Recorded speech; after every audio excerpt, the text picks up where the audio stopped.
Alright, you have to forgive the bad video quality here. This is just going to be a quick rundown to make sure that you can install your remote starters until I get a full install video put together.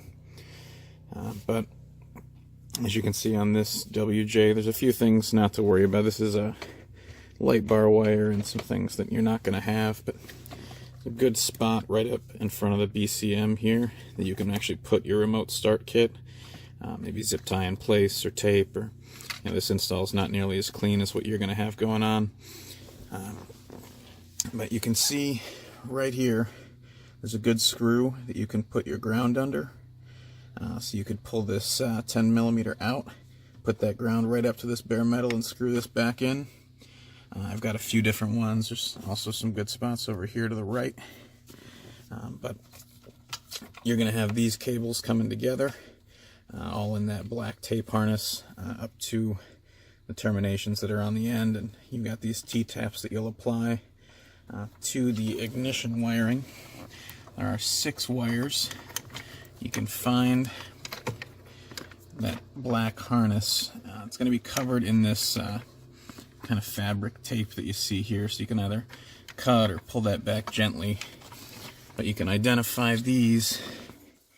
It's a big white plug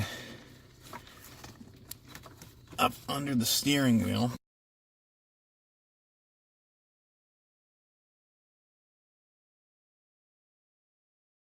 For the thick wires, these 6 10-gauge wires that are back here.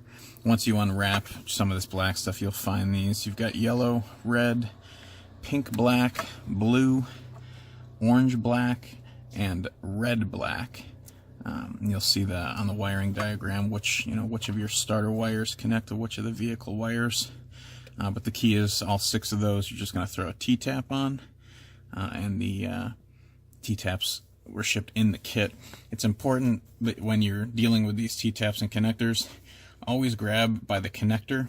Don't ever pull by the wire. You might pull the wire out of the connector, in which case you're going to be stripping and crimping on a new connector. So definitely something to be careful of. The other piece that you care about is the skim. Just right up here, you can see it says immobilizer right on it. But there are few connections here. Make this a little easy to see. The wire you're cutting comes out as blue-white from the immobilizer. You're going to cut that and install the connector that's on the opposite side of the white-black onto there, and you should have that as a female, just like you see in this picture. And then on the other side of the blue wire, you're going to put on the red connector, the male. So that way, if you ever did pull this kit out, you can actually reconnect this male and this female connector. Also, on the blue-white, you are T-tapping on the vehicle side, not the skim side, but the vehicle side of the wire, with the pink wire from the remote start.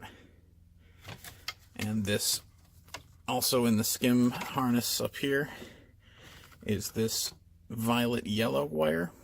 You're going to T-tap that and connect the orange wire from the remote start. Once you've made all of those connections, you're ready to program the bypass. Which on your paperwork in the box, I included a quick instruction from the item on how you program that. But yeah, just plug all these connections in, get this put in. You'll also run your antenna. You can see this cable is the antenna on this Jeep.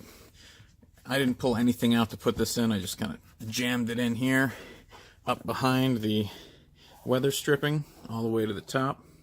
And then up behind this plastic, you could mount your antenna right up at the top in this seam and corner. Or if you want a more traditional, you can come all the way across the ceiling and right up above the rear view mirror. You can see the antenna in this car put up there. A little dash cam too. But the programming is pretty simple. You're just going to be using the key, and you can see the lights on the iDataLink DL bypass here if required. It's right on the bottom on mine. I don't believe you're touching any buttons on the iDataLink, just looking for the light itself. So you're going to wait and see when that light changes based on the instructions on the sheet. And once the lighting sequence is done properly, your remote start should function as you would expect by pressing the remote start button, lock, unlock, and so on the remote. Email me, Facebook message, or any of the methods that you've got to contact me if you have any questions. Thanks. So installing a T-tap is very simple. I'm just going to use a pair of wire strippers here. There is a special tool for this, but the wire strippers are adequate. Just imagine this blue wire is the wire in the vehicle. You put the T-tap around it like so. Holding my phone in one hand so that can't show surrounding that, but you can see it just splits apart with a little clip. And you're going to have to just pull these apart after you pull them out of the starter. I plug them in that way to make sure that you get enough of them. But just wrap the T-tap around so that the little metal piece that's inside, you can see that bare metal there, is on either side of the wire. And then just squeeze with either pliers or any grabbing tool like wire strippers here until you hear that click. You can see that the end is now locked in place. The wire is secure there, and the T-tap is ready for you to put the connector into the edge here. This is a good way to connect wiring and not actually have to modify the vehicle by cutting or poking and tapping or any of the different soldering techniques.